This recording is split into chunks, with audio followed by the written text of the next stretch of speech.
It's lovely to talk.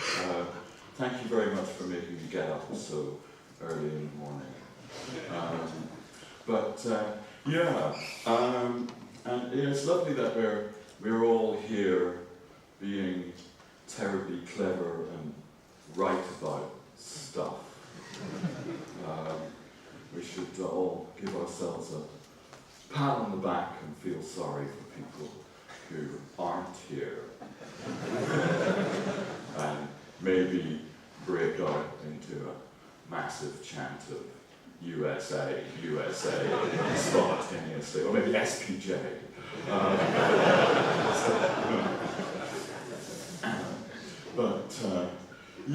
Whereas for me, it's been a bit of a lonely journey. I've spent 10 years telling you my revolutionary story about the established social order with a colon in the middle and the upper class types who are dressed in blue, always to the right of the colon, never around when there's any work to be done, engaging in idle upper class pursuits. Yes, who just own everything, and they don't let anything move to the right of the colon. And they own and are kept in. They own all of the people who. This is the Janet Jackson Memorial Wardrobe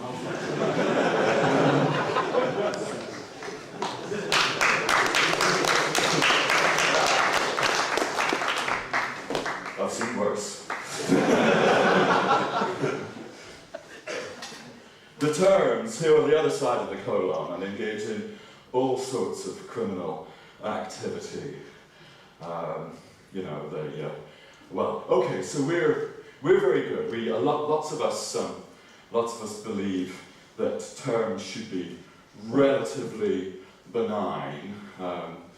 There are of course Americans who believe exceptions are benign. It's a well-known doctrine.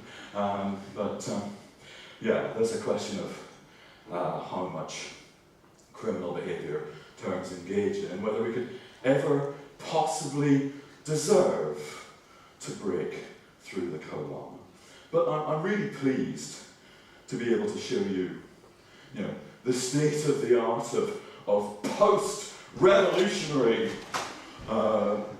society, and I'm equally pleased. I mean that it's gone mainstream with the arrival of things like promoted data types in GHC. This is mainstream for me, folks, right? It'll be stolen by C-Sharp when those guys get bored one afternoon.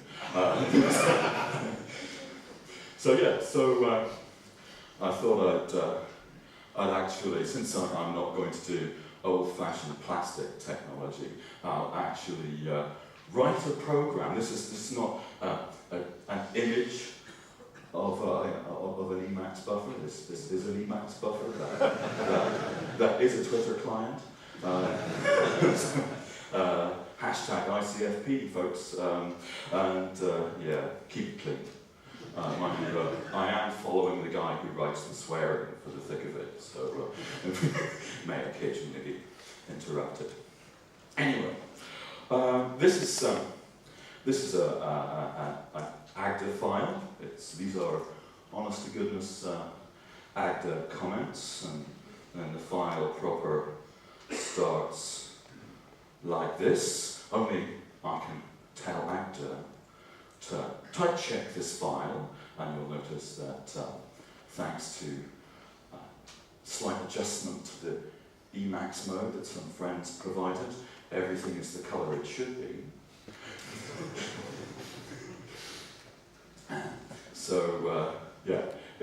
Here we have a declaration of the natural numbers, and I'm going to, I think I'll start by implementing boring old addition. One thing I love about bothering to give the type in advance is that it contributes some information to the programming process. So if I say, split end, the magic keystroke, I want to be able to do that by hitting the screen with the cricket bat. Technology is not yet available for that. Somebody please make me a case analysis cricket bat. Yeah, so we can fill in. You can see if I ask it what's going on here, it says you're supposed to be making a natural number, and you have a natural number called m. So I'll say, eat that, and then I shall tell this to eat something more complicated in a successive case. Right. You'll be glad to know that this bunch of gibberish here, kind of authentic GHC style voodoo, is saying, please may I use like actual Arabic numerals rather than suck. And I don't know if they've installed go faster arithmetic with the binary behind the scenes, but this is certainly technologically possible. We're dealing here with the conceptual successor structure of the natural numbers, and what happens at runtime is a whole other game. Okay, now as you can see, because I haven't spaced my file out for dramatic tension, I want to move on to a little example. Well, actually, this whole talk is going to be the development of a toy implementation of a very tiny programming language, which was always known to us in Nottingham as Hutton's razor. The principle is that if you can't get this right, you can't get anything right. So it's the language of which has some notion of value, that's just numbers, and something that does something, and that's addition. Stop and go. That's all that's going on. So yeah, so let's write an evaluator for Hutton's razor. Again, same process. Split cases. Fill that in, and then we want to evaluate E1 and actually use natural number addition to add it to the result of E2. Right, notice that the interactives don't do colouring in, which is slightly frustrating, but when I reload the file, it's coloured in.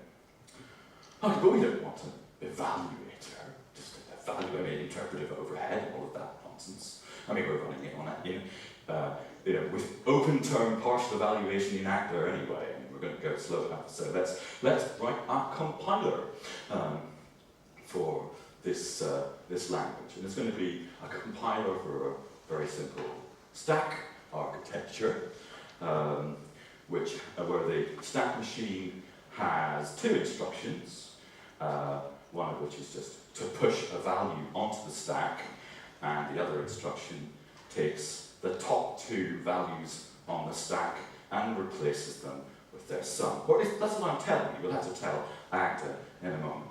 So we'll need a data type representing our instructions, and we'll need good old ordinary lists, and we'll probably need to concatenate lumps of code together. So I've got append. This is Agda's notation for mix-fix notation, with the underscores representing the places where the arguments go. Okay, so let's write a compiler, and again we say, well, let's go structurally over the expressions, and right. So how are we going to compile a value? The idea is we always leave the value on the top of the stack. That's the compilation scheme. So if we're compiling a value, we should just push that value on the stack. Oh, yes.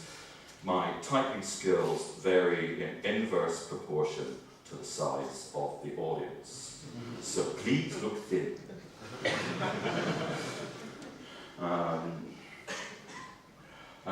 so that's that. And then what do we do with a more complicated program? Well, how about we compile the first thing, and then we compile the second thing, and then we add. Okay. Everyone happy that that's plausibly there's half a chance of working? All right. No, of course, we don't want to just sort of sit there looking at the compiled code. We'd like to run the compiled code. So let's write a program which takes a list of instructions and represents the initial stack by a list of numbers, and then gives us the stack at the end of running the code. Seem reasonable? Okay. So that's type of that. Let's get our list of instructions. If the list of instructions is empty, then hooray, we win. Agda's really not that clever at choosing names all the time, so it likes to call things Y. Y is Swedish for itch. That's a type theorist's joke.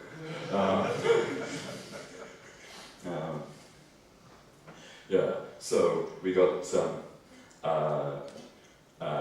two possibilities. I have to alpha convert. I can't stand looking at it being called. Okay, right. So if the instruction is push, then great. We're going to run the rest of the instructions in the stack with the value pushed. Great. All right, now what happens when we have to do an add? Well, better look at the stack.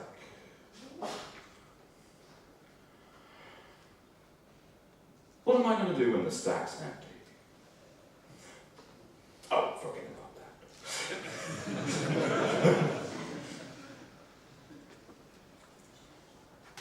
What am I going to do when the stack has only got one thing on it?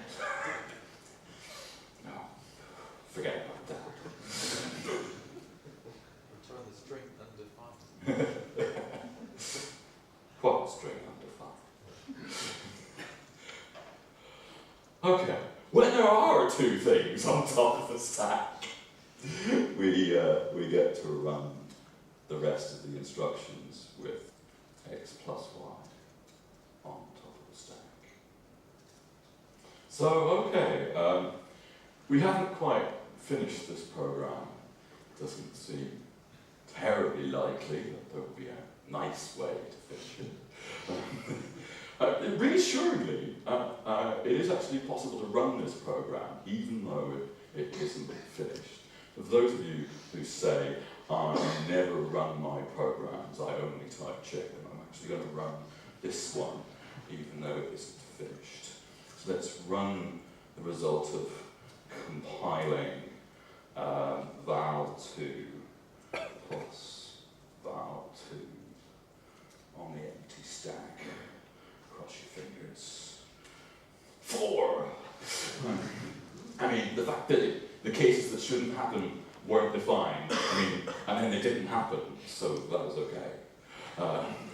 It's marvelous that we can run programs we're in the middle of writing. And that's extremely useful, actually, to be able to run programs you're in the middle of writing. Okay, but we have got this problem that, we're in no way guaranteed that the current state of our stack is compatible with the program that we're trying to run. So we might want to think about how to deal with that. And there are lots of approaches you could take.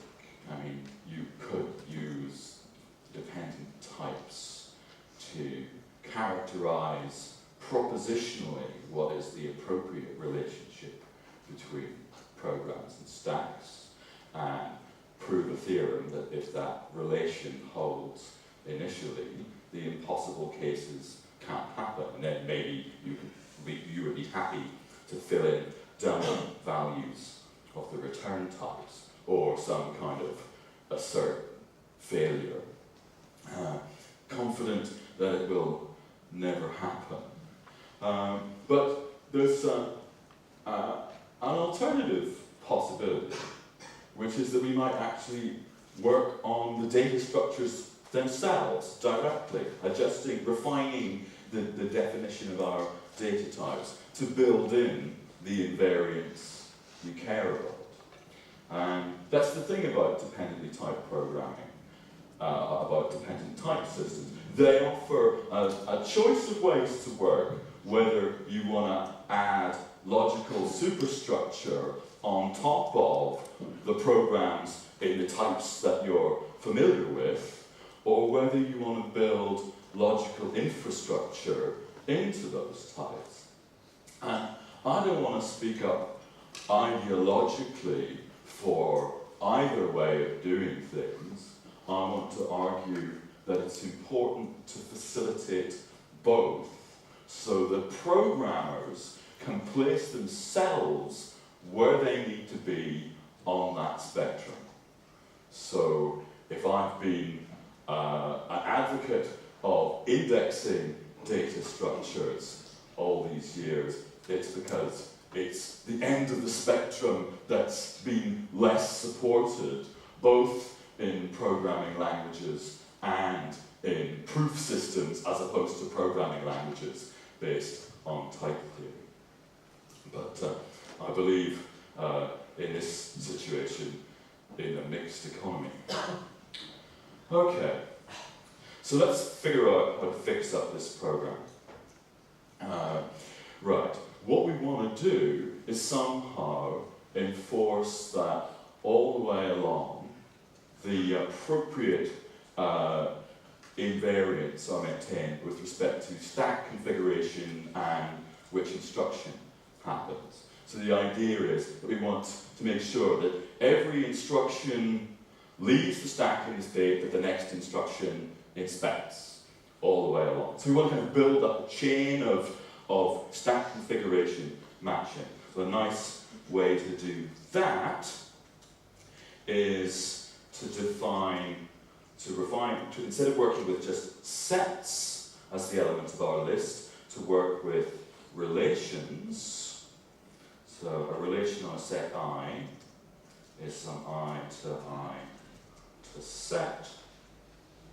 And then if I pick any I set, I can take X in rel I and make a list-like thing, which is also a rel I, that is the reflexive transitive closure. So I say, well, I, list X, I, and if I have I, j, k, I take an X that gets me from I to j, and a list of X's that get me from j to k, and the whole thing will get me from I to k. And then I attempt to reload my file, and it doesn't type check. I'm going to fix this up a bit at a time, so I'll comment out the rest of the file. Okay, so how do I fix the type of append? Well, I hopefully just do this. If we've got a path that gets us from I to j, and a path that gets us from j to k, we should be able to get from I to k, reload the file. The program type checks, the same program, already made sense at that refined type. All I had to do was explain to the, at what refined type I wanted to check the old code for append. Yeah? Oh, it's complaining about, I have some yellow. Why is it complaining about that? Doesn't know what K should be. Oh, it's this game, I have to say. Sometimes you have to help it out a bit. Yellow means I'm too stupid to solve this type inference problem. Okay, so now let's rewrite the compiler. Okay, I've got to do something now to explain about how about stack heights so yeah, I'm going to index by the initial and final stack heights. Conor, can I Yes. interrupt? Yeah. It strikes me that this is the critical step of the whole lecture, and you seem to have rushed through it. I don't get what your intent Okay. is. So what's going to happen is. No, I mean, back the last 2-3 minutes, I missed Oh. Okay. Well, so I'm about to do an example of the point. Right. What's going to happen is that each instruction will be indexed by the stack height it expects when it runs and the stack height it leaves when it's done. And then we want all of those, each instruction's stack heights, initial and final stack heights, to join up like dominoes so that we know that each instruction leaves the stack in the state the next instruction expects. So we have to explain. So we're explaining how to join stuff up like dominoes, and the special case of that is going to be here, where we start to index the instructions by the initial and final stack heights in which they work. So let's think about push. Suppose it starts in a stack of height n. What stack height will it leave? The successor of n, 1 plus n. I can write 1 plus n. God help me if I write n plus 1.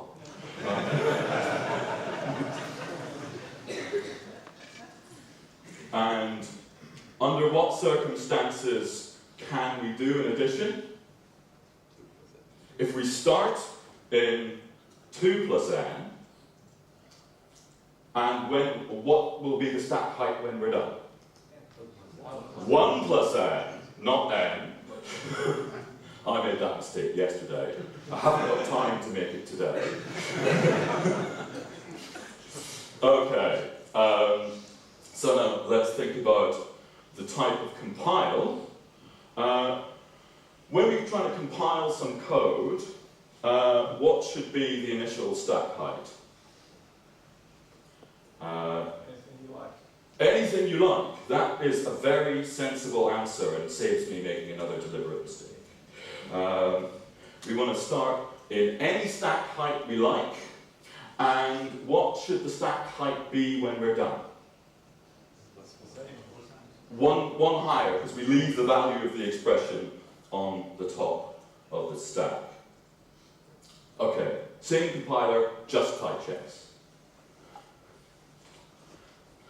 So we added our refined indexing discipline and the code we first thought of, just type check.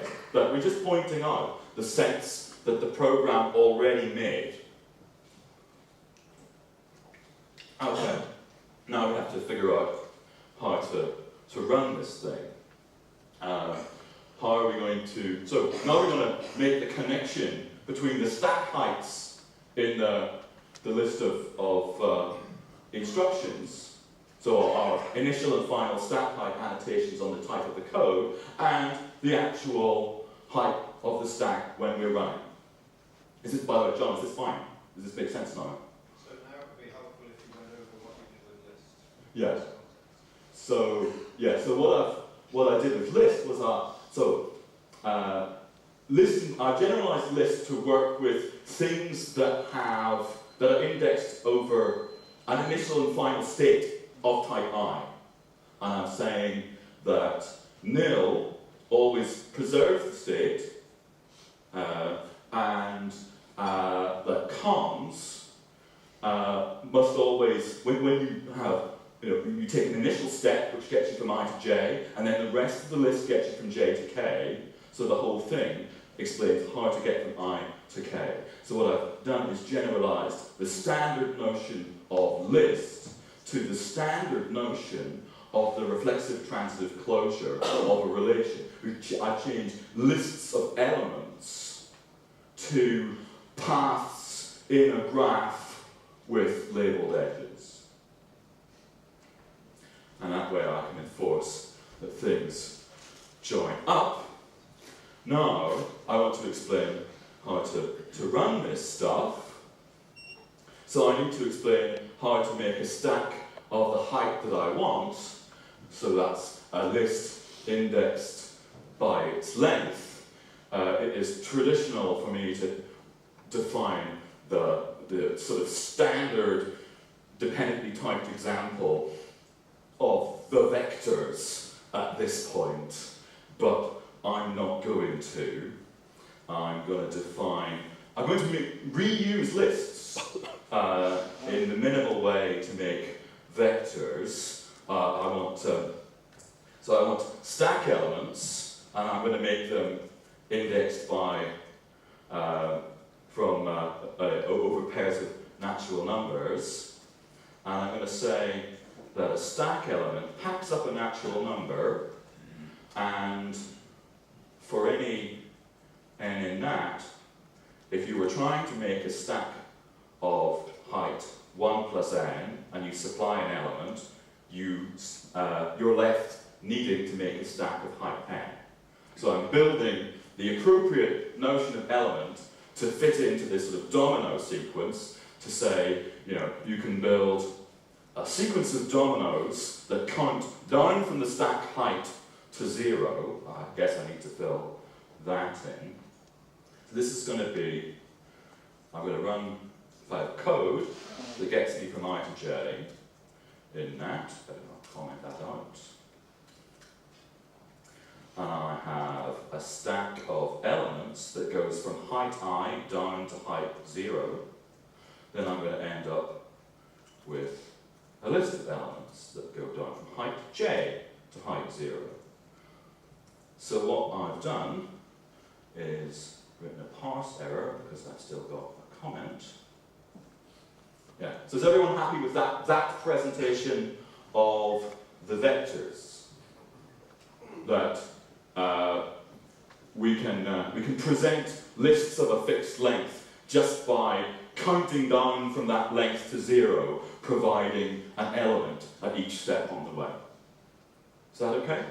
The point here is that your lists are not homogeneous anymore, they're heterogeneous. Yes. So I can look at, well, they're heterogeneous in the indexing. They're still, they're lists of numbers, in effect.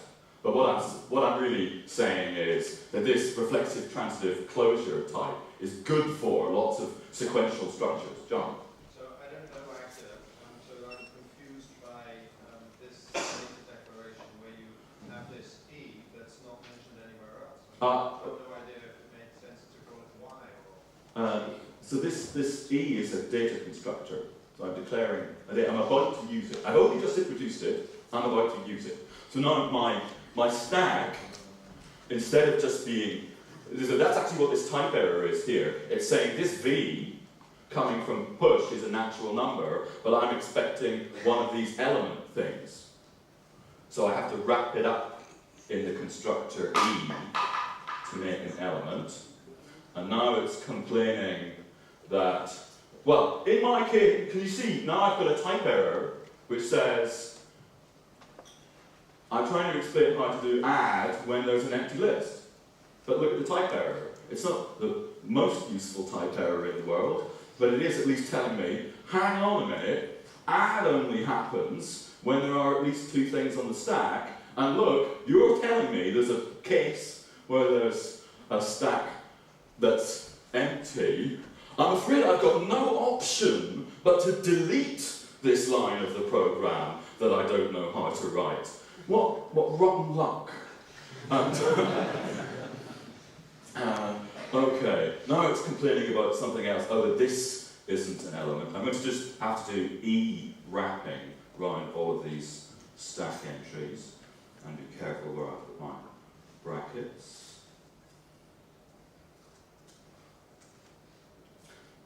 And now what's happening here? Oh, it's so I've got to never work with computers or animals. Why is it telling me that it wants to know? Oh, yes. I think the problem is that I need to do this. Yes. It was offering me an element. Let me do that again. now that I know it works, I can relax about it.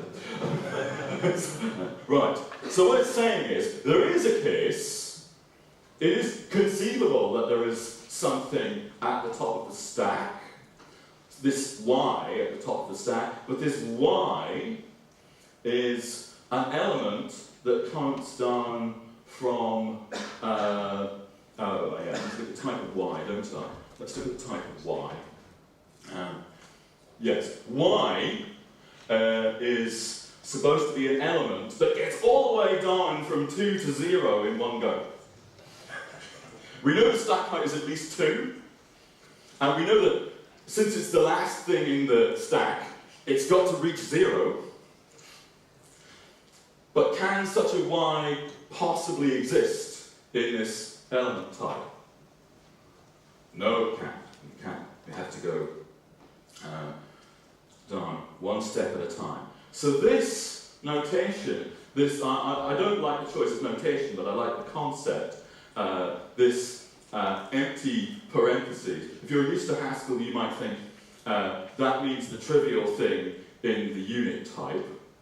But in Agda, that means an impossible thing in an empty type.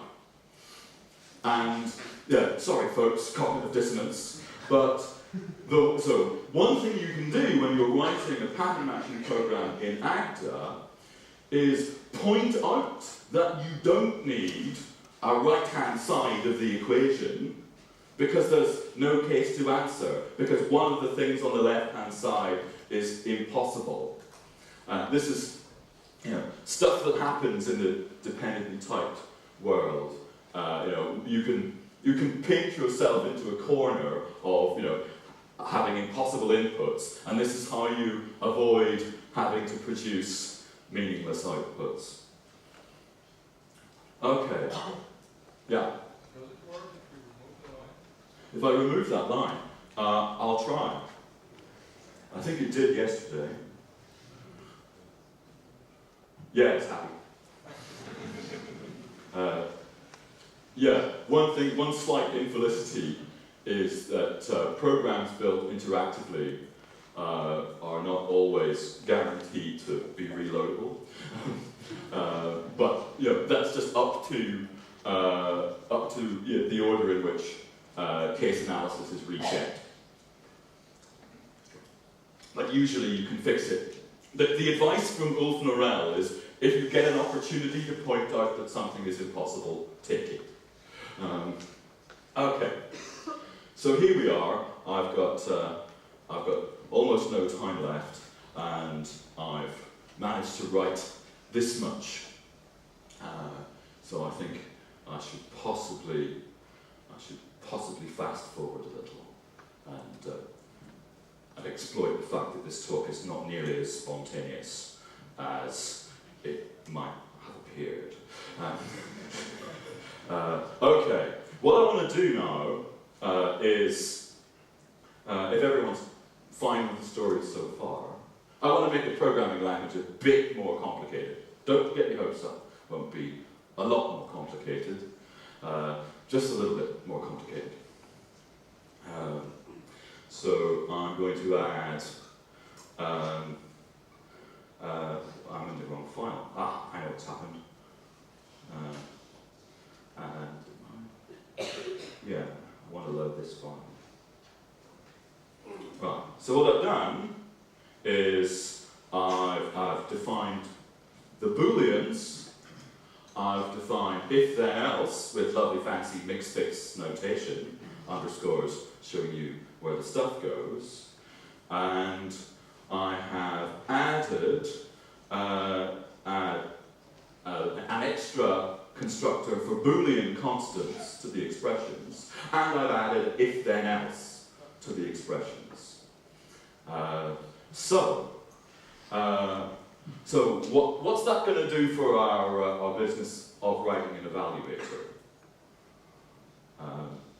Well, first of all, we now have Boolean values as well as numerical values. So what do? Well, values numbers or booleans. So I define a data type of values, which is just a disjoint sum of the natural numbers and the booleans. And I carry on as before. So when I want to evaluate an expression, I've got an underscore there. When I evaluate an expression, if it's just a value, I can wrap it up in the appropriate injection into my sum. But when I want to start adding, I have this little local difficulty. Yeah? You saw this coming, right? Yeah. So I've got, so this with notation allows me to extend the left-hand side of my program with new columns for the extra information that we gather from doing an intermediate computation. So what I'm saying here is, okay, bring me the values of E1 and E2, and then we'll carry on pattern matching. It's, in this example, nothing interesting is happening with the original arguments where we pattern match on the new results, but that sometimes happens, which is why this notation is sometimes nice. So in this case, when we get two numerical values back, we know how to add them, and we know we can hand back a numerical value. But what happens if either value is a Boolean? I mean, what are we supposed to do now? Yeah, it should have been a type error, shouldn't it? So, yeah, this attempt, this is just, give up now. Fix, this approach where, the problem is right here already in the expressions. We can build all sorts of rubbish in this expression type that we don't really need. So let's move on.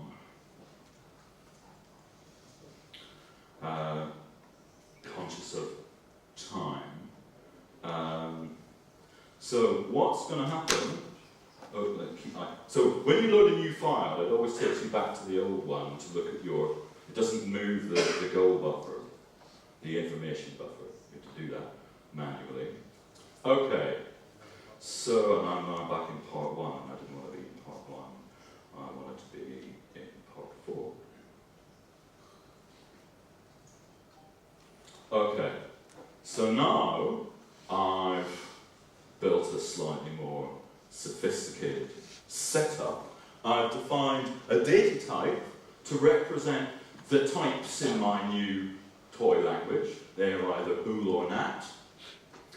And my expressions are now indexed over the types in the language I'm trying to build. So they're not just expressions, they're typed expressions. And you can see in my addition constructor that plus takes two nat expressions and gives a nat expression. Meanwhile, if then else is requiring a Boolean condition, and it's polymorphic in whatever the then and else branches are. And it's enforcing that the result type is the same as the two branch types, but it's not insisting on any particular one. Meanwhile, I'm also explaining in the traditional style, because there's no phase separation, a term can dress up as a type. And that's what this L function does. It computes from the piece of data that stands for the type in the language I'm trying to implement, the Agda type that represents its values. So L is explaining what the elements are for each type in my toy language. And the vowel constructor just says, look, any element of the appropriate type can become an expression. Is this fine so far? Yeah, so I've basically just written, I've baked the typing derivations into the syntax of the language.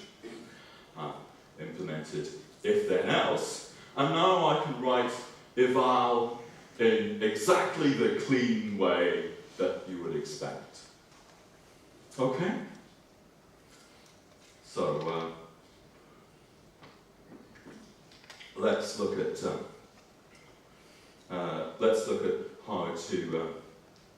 how to compile this stuff. I've still got my trusty indexed list type representing paths in a graph, and I'm still going to index instructions by an initial and final stack configuration. But now, a stack configuration is not just a height. What's a stack configuration? What does it have to be? It's a list of types. Okay. So, because I'm too lazy to just introduce another list type, I'm going to make a trivial instance of reflexive transitive closures to make ordinary lists. So a stack configuration is a list, is a path in a graph on one edge that gets me on one vertex, which gets me from that vertex to that vertex. So I've defined the unit type as a record, as the record with no fields rather than the data type with no constructors. I can do it either way. This way, Agda knows that all elements of the unit type are equal, which will reduce the amount of bureaucracy involved in type checking. And I'm saying, for each edge in the graph, doesn't matter now which vertices you're involved with, because there only is one vertex in the graph. Each edge is labelled with a type. So is everyone happy that this is the sort of degenerate case of paths in a graph that gets you back a perfectly ordinary list? Yeah? You just have a graph with one vertex and you pay with an element to go round and round in circles. Okay. So now I can define what instructions are. I'm going to cheat horribly. I'm having conditionals, but I'm not having jumps. So let's just check. For push, we start with some stack configuration, and we end up with the type of whatever was pushed on top of the stack. Everybody happy? And then for add, we had better make sure that there are two numbers on top of the stack, and we're going to end up with one number back on top of the stack. And then I'm a cheat. For conditionals, what's going to happen is this. We're going to start with a Boolean on top of the stack, and depending on whether that Boolean is true or false, we're going to execute one of two subprograms. So I should really have a jump instruction that takes me to a separate lump of code arranged linearly. But I'm just sort of inlining the two lumps of code that follow in the true and false case. You can see that each of these code continuations starts in the stack with the Boolean removed, and then they all end up with the same final configuration. So, correspondingly, the compiler, which just type checks, okay, again, we want to start in any stack configuration T's, and we want to end up with the type of the expression that we are compiling stuffed on the top.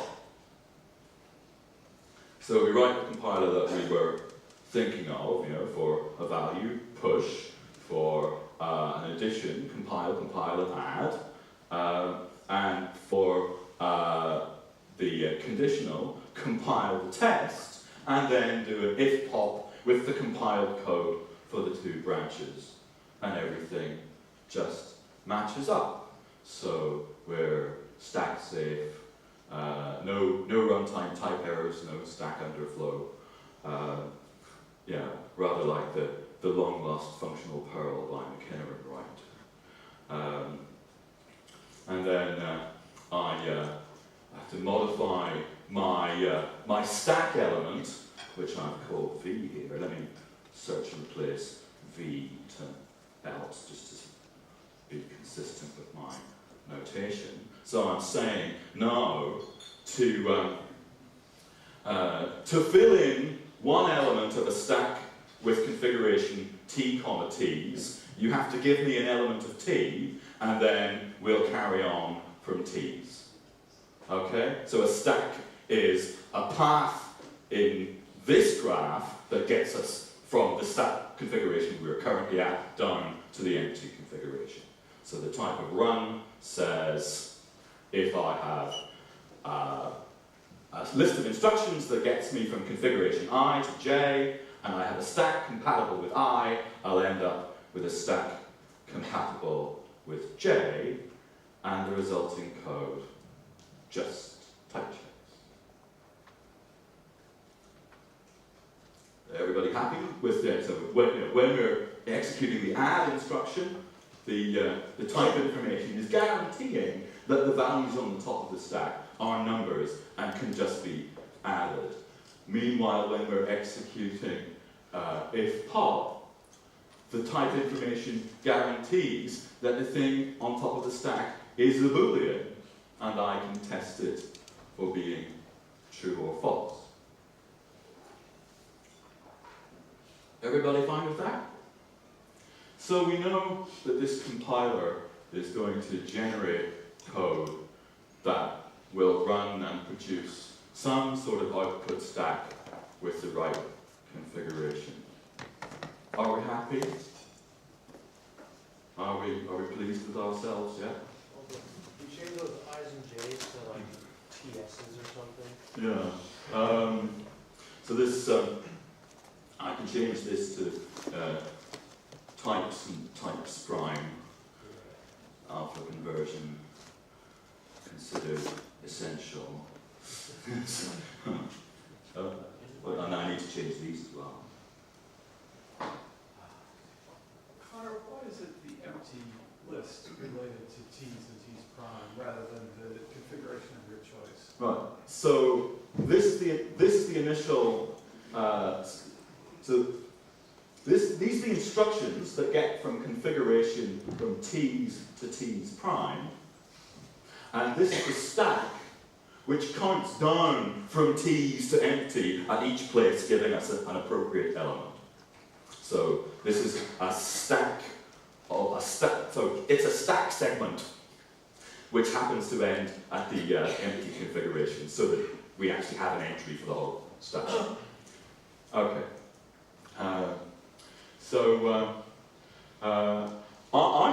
I'm not quite happy yet, because it's still perfectly possible to write a compiler, well, you know,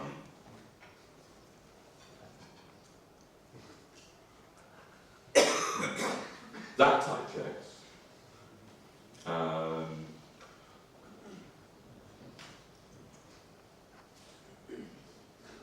That type checks. You know, what could possibly go wrong? All right, so because I'm dedicated. Well, I was having a conversation one day with James McKenna and Randy Pollock, and James said, well, there are things that you would use indexing for, like stack configurations in this sort of setting, and then there are things that you would prove about your program. You would do some theorem proving. You would prove that the executing the compiled code agrees with the reference evaluator, like he and Joel did in their paper. You would prove that theorem afterwards. You wouldn't put that in the type of the program. And I said, yeah, no, you're right. No, you wouldn't do that, would you? And then I thought, what would happen if we did?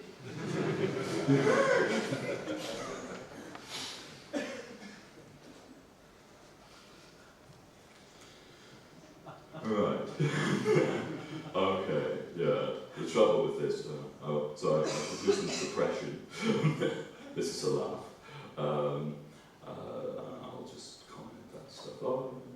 Yeah, I'm giving the game away.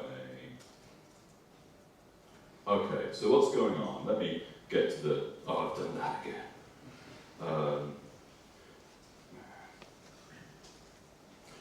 Right, give me this file.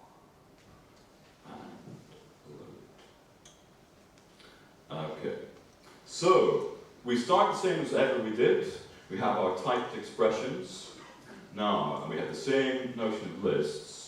And now I've got a whole pile of other stuff. I'm introducing dependent pairs. So this sigma type is the type of tuples where the type of the second component depends on the value of the first component. And I'll tell you how I'm going to use that.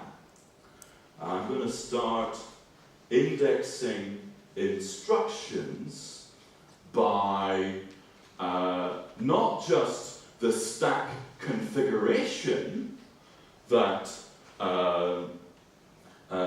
that they go with, but actually the values. So let's just have a look at this definition. This was the thing I called else before, so I'll call it else. Ah, good.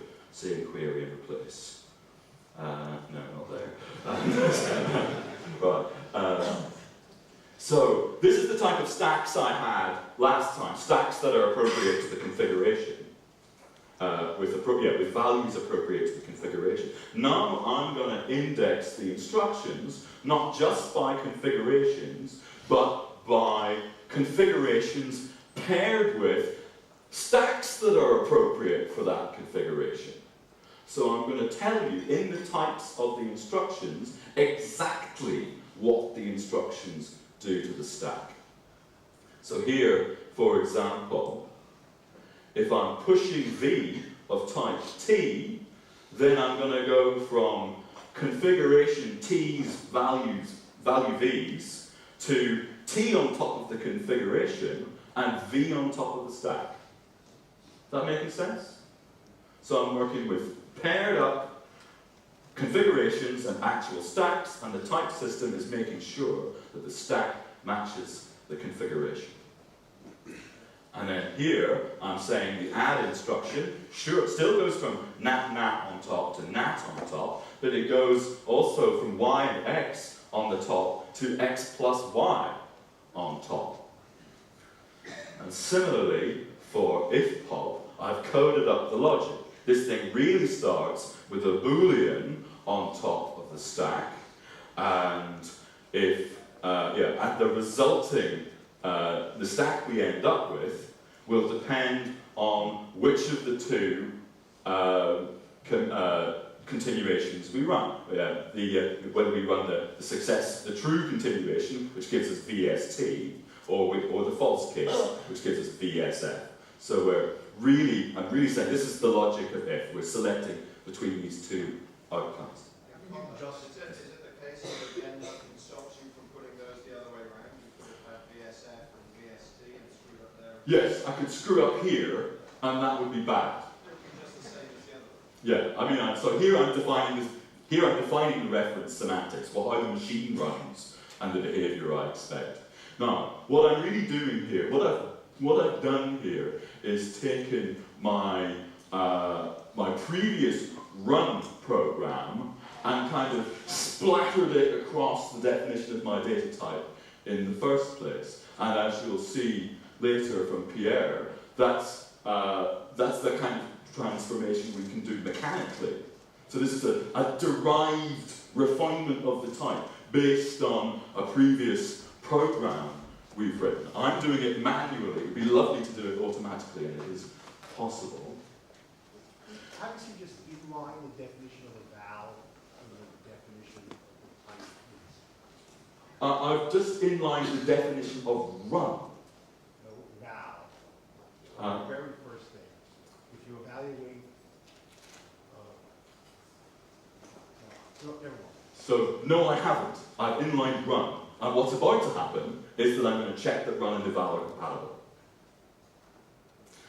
Right. So I need to do. Yeah. If you did it mechanically, I mean, wasn't the whole point of doing it it manually twice to avoid the bug? What? So, to avoid the bug in run. If you did it mechanically, you would propagate the bug from values to the types. Well, so at some point I would notice there's an incompatibility because of what I'm about to do. It's a question, then you've got to figure out what to blame. That's always the way with bugs. Yeah, bad specification, serious problem. But if you're checking that you've got some connection with your specification, then there's an issue. So what I'm going to do, the type of my compiler now says something, really quite precise. It says we start with configuration T's value, stack values V's, and we're compiling an expression of type T.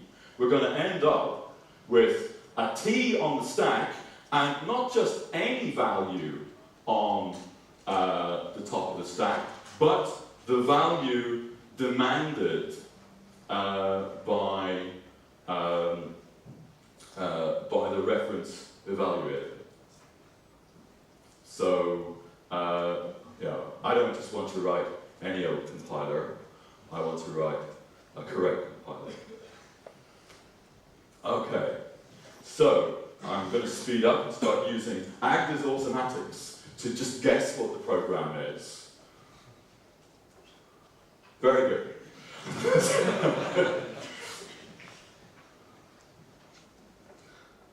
It's noticed it can cheat.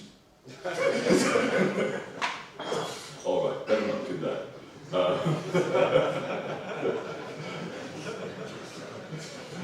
So I want to compile something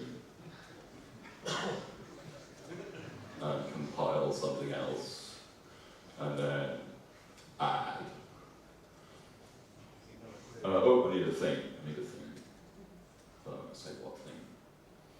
So I always wonder, it's really easy to get these the wrong way around. Right, so I'm just going to ask. So the yellow means I don't see why this type checked yet. This type checked yet, because there's some crucial information you're not telling me. Right, but I'm going to ask it, what do you think it should be? So I again say, wait, what do you think it should be? Oh, it should be E1. And that one should be E2. So I'm not going to get that the wrong way around. Okay, and then the thing that we had before, the thing that we want now, doesn't type check. That's the code we had before, and now it doesn't type check. So the push case type checks, the addition case, so the value case type checks, the addition case type checks, and then there's this annoying discrepancy between the type that's expected, right? If you look at what's happening, one of our ifs is choosing between whole stacks, and the other type has a badly formatted, pretty printer bug there, if then else sitting on top of the stack. Yeah? So the wheel has just fallen off my mission to do everything without proving a theorem, and that's what happens. I'm going to confess to that. So I have to prove this theorem. It's not a very difficult thing to prove that if we just, whether we're choosing between whole stacks or just choosing the top element, we're going to get the same answer. This proof just goes by case analysis on B. We're going to get the same answer in both cases. And then I use this notation to just rewrite the goal by that equation, and that tells the type checker to shut up. Okay, so what's happened? We moved more and more stuff into the indexing of our data structures. And first it was just unremittingly good news. some cases in our program that we didn't want to write just went away. Lots of kind of runtime type errors vanished. We didn't have to deal with adding booleans. And then we wrote with basically building compiler correctness into the type of the compiler. And there we got away with it for a couple of the cases in which there was no interesting control structure happening. But the moment we had a conditional, a proof obligation appeared. Well, that proof obligation would have appeared anyway if you'd been doing an inductive proof of the correctness of this program. So what's happened is that the boring bits of that compiler correctness proof just went away, but we were left in no worse a situation, at least in terms of the obligations that show up, not necessarily in terms of where we want to see them.